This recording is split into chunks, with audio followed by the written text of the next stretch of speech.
Pakistani general صاحبان کے لیے مشکلات ڈیفینیٹلی ہیں، ان کے لیے ایک انسرٹن قسم کی سچویشن ہے، نئی سچویشن ہے ان کے لیے۔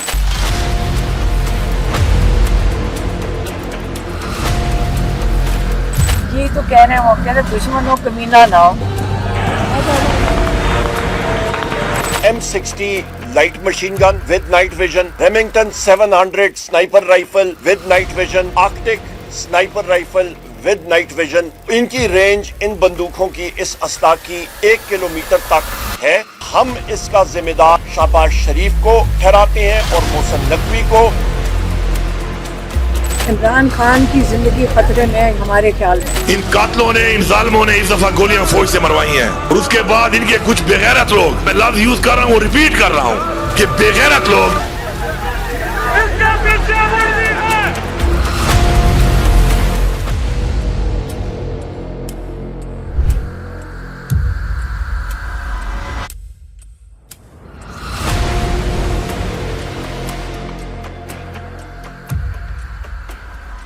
South Korea, where Parliament has voted to remove President Yoon Suk Yeol from power over his short-lived declaration of martial law.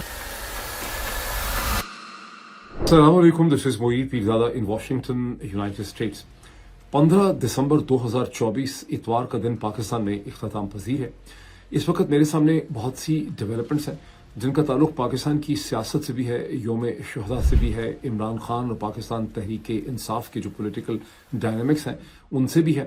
میرے سامنے وہ ڈیولپمنٹس بھی ہیں جن کا تعلق امریکہ سے ہے اور جن کا تعلق مشرق وسطیٰ سے ہے، لیکن میرے سامنے وہی ڈیولپمنٹس ہیں امریکہ کے حوالے سے اور مشرق وسطیٰ کے حوالے سے جن کا بالواسطہ طور پہ ڈائریکٹلی انڈائریکٹلی الٹیمیٹلی ان کا پاکستان پہ ایک امپیکٹ ہوگا۔ For instance president elect Donald Trump نے جو اپوائنٹمنٹ کی ہے وہ مسلسل اپنی سسٹم آف اسپوائلز میں اپنی ٹیم جو ہے اسے وہ اپوائنٹ کر رہے ہیں، تو اس میں انہوں نے ایمبیسڈر رچرڈ گرینل کو، جن کے بارے میں پہلے یہ تاثر تھا کہ شاید ان کو سیکرٹری اسٹیٹ بنایا جائے گا، اور جو اس سے پہلے ایکٹنگ ڈائریکٹر نیشنل انٹیلیجنس رہ چکے ہیں، جرمنی میں ایمبیسڈر رہ چکے ہیں، لوئلسٹ ہیں ٹرمپ کے، پریزیڈینشیل کیمپین میں مسلم آؤٹ ریچ کے لیے وہ رسپانسبل تھے مسلم کمیونٹیز کی طرف۔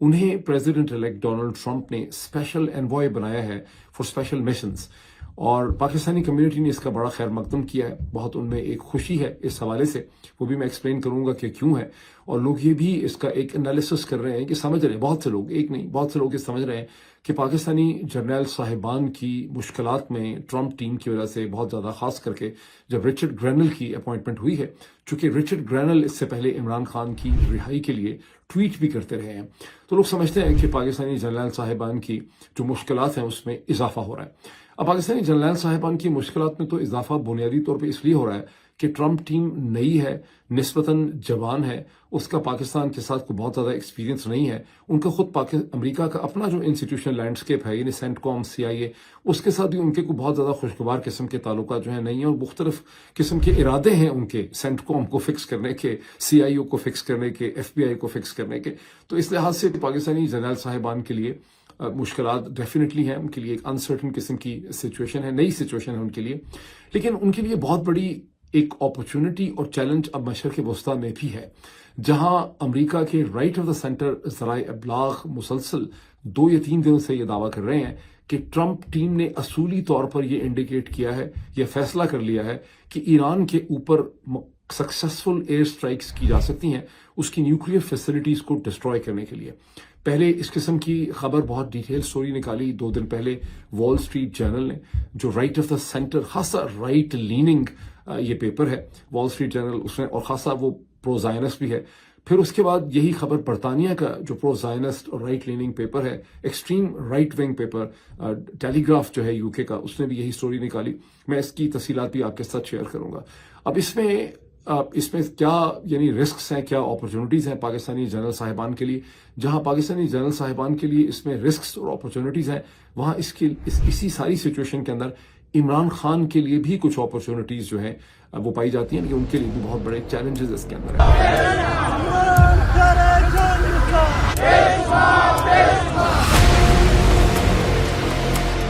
لعنت ہے تمہارے ایسے ریف پر جس کو تم ڈیوٹی کا نام دے رہے ہو۔ یہ ڈیوٹی نہیں، غداری ہے قوم کے ساتھ، انسانیت کے ساتھ۔ سب سے پہلے یوم شہداء، اس وقت امریکہ میں ایسٹ کوسٹ پہ صبح کے 8 بجے سے آگے کا وقت ہے. یقین مانیے میں ساری رات ایک لمحے کے لیے نہیں سویا. کیوں نہیں سویا؟ اس لیے کہ میں دیکھنا چاہتا تھا کہ پشاور کے اندر جو یوم شہداء کا دن ہے اس کا آؤٹ کم کیا نکلے گا. اور میں اس پہ یہ تیسرے چوتھا دفعہ اس پہ کامنٹ کر رہا ہوں. میں کم از کم 3 ویلاگ میں نے اس پہ کیے جس پہ میں نے یہ ایکسپلین کرنے کی کوشش کی کہ یوم شہداء جو عمران خان نے بلایا ہے، یہ کہا ہے کہ اس کو آرگنائز کریں اسلام آباد کے شہداء کو ٹریبیوٹ دینے کے لیے، خراج تحسین دینے کے لیے، اس کی بے انتہا پولیٹیکل امپورٹنس ہے. یہ ایک ایسی اپرچونٹی تھی اور ہے پاکستان تحریک انصاف کے لیڈرز کے پاس جس کے ذریعے وہ پنڈی کو، جنرل صاحبان کو یہ میسج دے سکتے ہیں کہ باوجود اس کے کہ آپ نے ہم پہ ظلم کیا، آپ نے ہمیں پنڈی میں، اسلام آباد میں ہم پہ قتل عام کیا، اس کے باوجود تحریک انصاف ایک اتنی بڑی جماعت ہے اور اتنی فعال ہے، اتنی فنکشنل ہے کہ ہم کھڑے ہیں. ہم ابھی بھی پبلک کو انسپائر کر سکتے ہیں، موبیلائز کر سکتے ہیں. ہمارے لیے ہمدردی اور ہمارے پیغام اور ہمارے میسج میں کوئی کمی نہیں ہوئی بلکہ اس میں اضافہ ہوا ہے. آپ نے ملٹری اسٹریٹجی میں ایک ٹرم سنی ہوگی، سیکنڈ اسٹرائک کیپیبلٹی. ابھی اسی ہفتے 2-3 دن پہلے امریکہ کی جو نیوز سائٹ ہے ڈراپ سائٹ، انہوں نے ایک سٹوری نکالی، رائن گرم کی، میرا خیال ہے مرتضی حسین ہی کی وہ سٹوری تھی، جس میں انہوں نے یہ دعویٰ کیا کہ پاکستان نے گوادر کو ملٹری بیس میں کنورٹ کرنے کے عوض چین سے انہوں نے کہا ہے کہ آپ ہمیں سیکنڈ اسٹرائک نیوکلیئر کیپیبلٹی دیں. اور چین جو ہے اس نے سمجھا ہے کہ یہ بہت بڑی ڈیمانڈ ہے اور اس نے پاکستان کی اس ریکویسٹ کو رد کر دیا ہے، جس کے بعد گوادر کے ملٹری بیس کنورٹ کرنے کی بات بھی کھٹائی میں پڑ گئی. اب اصل حقیقت کیا ہے یہ ہمیں ٹھیک طرح سے نہیں پتا. میں نے خاصی تشویش اور خاصے انٹرسٹ ہے یہ سیکنڈ اسٹرائک کیپیبلٹی والی سٹوری میں نے دیکھی. اس کی وجہ یہ ہے کہ پاکستان لائک اسرائیل وہ it maintains a nuclear doctrine called strategic ambiguity. Israel اور پاکستان دونوں یہ کہتے ہیں کہ ہم چونکہ اتنے چھوٹے ہیں سائز میں اور ہمارا دشمن سائز میں اتنا بڑا ہے کہ اگر کسی جنگ کا آؤٹ کم ہماری مرضی کے خلاف نکل رہا ہو یا ہمیں اس میں خطرہ ہو اپنے ایگزسٹنس کا، چونکہ ہمیں ایگزسٹینشیل فیئر ہے، تو اس لیے ہم کوئی گارنٹی نہیں دے سکتے کہ ہم نیوکلیئر یوز نہیں کریں گے. یعنی ہم فرسٹ اسٹرائک کو رول آؤٹ نہیں کرتے، ہم کوئی گارنٹی نہیں دیتے کہ ہم فرسٹ نیوکلیئر اسٹرائک نہیں کریں گے. ایک ایسا ملک جو یہ گارنٹی دیتا ہی نہیں ہے کہ ہم فرسٹ نیوکلیئر اسٹرائک نہیں کریں گے، اس کو سیکنڈ اسٹرائک کیپیبلٹی جو ہے وہ حاصل کرنے کی کیا ضرورت ہے؟ مجھے تھوڑی سی بات عجیب لگی، ڈراپ سائٹ کی سٹوری بھی عجیب لگی. اور یہ بھی ہو سکتا ہے کہ پاکستان کے ماشاءاللہ افسر خاصے انٹیلیجنٹ اور سمارٹ ہیں، ان کو یہ بات سمجھ آ گئی ہوگی کہ دنیا میں جو بھی چیز پھیلانی ہے وہ آپ لیک کر دیں ڈراپ سائٹ کو، اس کو آپ رول آؤٹ نہیں کر سکتے. یا پھر واقعی دوسرا اس کا ایک طریقہ یہ بھی ہے کہ کسی بھی ملک جس کے پاس سیکنڈ اسٹرائک کیپیبلٹی ہے، ظاہر ہے کہ اس کا ڈیٹرنس اور اس کا ڈیفنس بہت مضبوط ہے، بیکاز وہ اپنے حریف کو یہ میسج دے رہا ہے کہ میں تمہاری پہلی اسٹرائک کے بعد بھی کھڑا رہوں گا. پاکستان کے کیس میں ویسے یہ اتنا پریکٹیکل نہیں ہے، بیکاز پاکستان کا دشمن کا سائز بہت بڑا ہے جغرافیکل ایکسٹینٹ میں، اور پاکستان پہلے ہی کہتا ہے کہ ہم فرسٹ اسٹرائک جو ہے اس کو رول آؤٹ ہم نہیں کرتے کہ ہم فرسٹ اسٹرائک آپ کے اوپر کر سکتے ہیں. میں اب اس کو پالیٹکس میں لے آتا ہوں. اگر ایک سیاسی جماعت یہ کہتی ہے، پاکستان تحریک انصاف، کہ باوجود اس کے کہ آپ نے ہمارے اوپر ایک نیوکلیئر اسٹرائک کی، آپ نے قتل عام ہمارا کر دیا، لیکن اس کے باوجود ہمیں اتنی الاسٹیسٹی ہے، اتنی ریسیلینس ہے، اتنی فنکشنالٹی ہے ہمارے اندر، اتنی ہمارے اندر ڈیپتھ ہے کہ اس کے باوجود ہم اپنے صوبے کے اندر اور اس کے ایڈجسٹنٹ ایریاز کے اندر ایک بہت بڑی پبلک موبیلائزیشن کر سکتے ہیں. تو وہ جماعت در حقیقت اسٹیبلشمنٹ کو ایک بڑا اسٹرانگ میسج دیتی ہے. یہ چیز میں نے کلیئر کرنے کی کوشش کی، اور یو بی مائی وٹنس کے 3 کم از کم میں نے اس کے اوپر اسپیشل ویلاگ کیے اس پوائنٹ کو کلیریفائی کرنے کے لیے، اور اس پوائنٹ کو بھی کلیریفائی کرنے کے لیے کہ آزاد کشمیر اور خاص کر کے پنجاب کے لوگوں کی یہ ذمہ داری بنتی ہے کہ وہ پشاور پہنچیں، اپنے پختون بھائیوں کے ساتھ کھڑے ہو کے ان کے دکھ کا جو ہے وہ اس کا حصہ بنے. اور خاص کر کے اگر آزاد کشمیر کے حساب سے تو مجھے یہ بھی ذہن میں آیا، اس وقت میں نے کہا نہیں کہ آزاد کشمیر تو آزاد ہی ہوا پختونوں کی وجہ سے، جو جب اسے کہتے ہیں پنچ میں ریوولٹ ہو گیا مہاراجہ ہری سنگھ کے خلاف، اور اس کے بعد مہاراجہ کی فوج نے اسے کرش کرنا شروع کر دیا. تو اگر پختون ٹرائبل ایریاز میں سے نہ آتے تو یہ جو ایریاز آزاد کشمیر کے آزاد ہوئے ہیں یہ کیسے آزاد ہوتے؟ تو یہ تو آزاد کشمیریوں کی تو یہ اسپیشل رسپانسبلٹی تھی کہ وہ یہاں پر پہنچتے. لیکن میں نے جو سارا ایونٹ ہوا ہے، جو ساری تقریب رونما ہوئی ہے پشاور کے باغ ناران کے اندر، اس کو میں نے بہت غور سے دیکھا. وہاں میں نے ان سب لوگوں کی تقریریں بھی دیکھی, بڑی جوشیلی تقریریں کی. سینیٹر فیصل بڑے اسمارٹ لگ رہے تھے اپنی جیکٹ کے اندر, تھوڑی تھوڑی انہوں نے بیئرڈ بھی چھوڑی ہوئی تھی, میں نے کبھی ان کو اتنا اسمارٹ دیکھا نہیں اس سے پہلے. بہت ہی اسمارٹ, بہت خوش و خرم لگ رہے تھے. کچھ مولانا حضرات نے بھی بڑی جوشیلی وہاں پہ تقریریں کی. اس کے بعد علی امین گھنڈا پور نے بڑی سخت قسم کی وہاں پہ تقریر کی, تو تقریریں بڑی سخت ہوئیں, اور جو سارا کا سارا وہ ایک علاقہ تھا وہ بھی بھرا ہوا تھا. تو آپ کہہ سکتے ہیں کہ ایک خاصا بڑا کراؤڈ وہاں پہ تھا. آفٹر ہیونگ سیڈ دس کہ بڑا کراؤڈ تھا, میں نے کوئی ایسے ویژولز نہیں دیکھے اس کے ایریل یا ڈرونز کے یا کسی بھی قسم کے جس سے آپ کو یہ احساس ہو کہ پشاور کے اندر یا کے پی کے اندر ایک بہت بڑی پبلک موبلائزیشن ہوئی ہے ٹورڈ باغ ناران. اچھا, یہ بڑی عجیب بات ہے کہ پبلک موبلائزیشن کیوں نہیں ہوئی, جبکہ اسلام آباد کے واقعے کے حوالے سے خیبر پختونخوا کے اندر ایک بہت فیلنگ پائی جاتی ہے. خیبر پختونخوا کیا, امریکہ کے اندر بہت زیادہ جو پختون کمیونٹی ہے اس کے اندر بہت زیادہ فیلنگ پائی جاتی ہے. تو اگر کوئی آزاد کشمیر سے نہیں بھی آیا, کوئی پنجاب سے نہیں بھی آیا, تو کیا وجہ ہے کہ کے پی کے اندر سے ہمیں وہ موبلائزیشن جو میں توقع کر رہا تھا وہ ہمیں دیکھنے میں نہیں ملی. اچھا, اب یہ بھی ایک حقیقت ہے کہ میں نے اپنے پچھلے ویلاگز میں نے یہ انالیسس آپ کے سامنے آفر کیا تھا کہ ہر چیز کا ایک بلڈ اپ ہوتا ہے, اور پچھلے 24-36 گھنٹوں میں پشاور کے اندر اور کے پی کے اندر اس کا کوئی بلڈ اپ نظر نہیں آیا. کے پی کی حکومت نے, کے پی کی پی ٹی آئی نے اس کا کوئی چرچا نہیں کیا, اس کے بارے میں انہوں نے بہت ذکر نہیں کیا. ہاں, قاسم سوری صاحب کے ٹویٹر ہینڈل پہ, عمران ریاض صاحب کے ٹویٹر ہینڈل کے اوپر اس قسم کی چھوٹی چھوٹی ویڈیوز ضرور چل رہی تھیں, لیکن جس کو ان ماسے کہتے ہیں کہ آپ ایک مارکیٹنگ ایڈورٹائزمنٹ بلاسٹ کرتے ہیں, وہ بلاسٹ بالکل دیکھنے میں نہیں آیا. اور آپ میں سے چند لوگوں نے اسی یوٹیوب کے کامنٹ سیکشن میں بھی لکھا کہ ہم پشاور میں ہیں, ہم تو باغ ناران کے قریب ہی رہتے ہیں, ہمیں بھی کوئی ہلچل نظر نہیں آ رہی, ہمیں بھی کوئی موبلائزیشن جو ہے وہ نظر نہیں آ رہی, ہمیں پوسٹر تک جو ہے وہ کوئی نظر نہیں آیا, کوئی اشتہار نہیں ہے. اس کا مطلب کیا ہے؟ اس کا مطلب جو سمجھ آتا ہے مجھے, as per my analysis and my humble opinion, کہ پاکستان تحریک انصاف کی لیڈرشپ, خاص کر کے جو چیف منسٹر ہیں خیبر پختونخوا کے علی امین گھنڈا پور, وہ ڈبل گیمز کھیل رہے ہیں. یعنی وہ عمران خان کو اور عوام کو بہت سادہ سمجھ رہے ہیں, ان کو بے وقوف بنا رہے ہیں, اور دو مسئلے بھی ان کے ہمیں سمجھ آتے ہیں کہ ان کے اوپر ڈبل قسم کا ٹوین پریشر ہے. ایک طرف ان کے اوپر عمران خان کا پریشر ہے, دوسری طرف ان کے اوپر جنرل صاحبان کا اور ان کے ایجنٹس کا پریشر ہے, جس کو میں نے پریزنر ڈیلیما کے طور پہ ایکسپلین کیا. ایک طرف کلیکٹو گڈ ہے پاکستان تحریک انصاف کا, ان کی اپنی پارٹی کا جو اجتماعی گڈ ہے, دوسری طرف ان کی اپنی ذاتی پرسنالٹی کے جو ہے مفادات ہیں کہ وہ چیف منسٹر ہیں اور ان کو بھائی لوگوں کے ساتھ بنا کے رکھنی ہے. تو عمران خان کے کہنے پہ انہوں نے یوم شہداء آرگنائز بھی کر دیا, اور جرنیل صاحبان کے کہنے میں انہوں نے ایک ایسا یوم شہداء آرگنائز کیا جس کا کوئی امپیکٹ نہیں ہے. ظاہر ہے جرنلز کے اسٹریٹجک لینس سے دیکھیں تو وہ چاہیں گے کہ ایک ایسا ایونٹ ہو جس کا کوئی سیاسی پولیٹیکل امپیکٹ نہ ہو. حالانکہ ذرا خود سوچیں کہ خیبر پختونخوا ہو, جہاں نہ تو گولی چلنی تھی, نہ آنسو گیس, نہ لاٹھی چارج, وہاں صرف ایک پروونشل گورنمنٹ نے پروونس کے اندر لوگوں کو موبلائز کرنا تھا, فیسیلیٹیٹ کرنا تھا, چرچا کرنا تھا, ایڈورٹائزمنٹ کرنی تھی. ایسی کوئی چیز کی کریڈیبل ایویڈنس جو ہے ہم نے نہیں دیکھی. صورتحال کی ڈاؤن سائڈ کیا ہے؟ اس کی ڈاؤن سائڈ کوئی صرف پاکستان تحریک انصاف کے لیے نہیں ہے, اس کی ڈاؤن سائڈ افواج پاکستان کے لیے بھی ہے. گزشتہ کئی مہینوں میں آپ میں بہت سے لوگوں نے وہ کلپ دیکھے ہوں گے کہ کہیں جی بی سے, گلگت بلتستان سے, کے پی کے مختلف علاقوں سے, آزاد کشمیر سے, بلوچستان سے تو پہلے ہی وہ صدا آتی تھی کہ ہم کیا مانگتے آزادی, ہمیں کیا چاہیے آزادی. اب یہ وہ نعرہ ہے جو نعرہ لگتا تھا مقبوضہ جموں اور کشمیر میں کہ ہم کیا مانگتے آزادی. آج اس سے ملتے جلتے نعرے, اسی قسم کا نعرہ, یہ اس سے ملتے جلتے نعرے آپ کو بار بار اس کی باز گشت جو ہے وہ آپ کو گلگت بلتستان سے بھی مل رہی ہے, کے پی سے بار بار آپ کو مل رہی ہے, وہ سین آپ کو نظر آ رہے ہیں, آزاد کشمیر سے بھی مل رہی ہے, بلوچستان سے تو تھی ہی. اور آپ وہ سین دیکھتے ہیں جہاں پاکستانی فوج کی گاڑیاں, پک اپس جو ہیں جس کے اندر سولجرز ہیں, جن کے ہاتھ میں آٹومیٹک ویپنز ہیں, وہ ہجوم میں پھنس جاتے ہیں. ہجوم نعرے لگاتا ہوا گزر رہا ہے, یہ جو دہشت گردی ہے, یہ جو وردی ہے, اس کے پیچھے یہ جو دہشت گردی ہے, اس کے پیچھے وردی ہے, ہم کیا چاہتے آزادی, ہم کیا مانگتے آزادی اینڈ آل دیٹ. اور آپ دیکھ سکتے ہیں کہ سولجرز کے ٹینس فیسز ہیں, ان کو کہا گیا ہے کہ آپ برداشت کریں.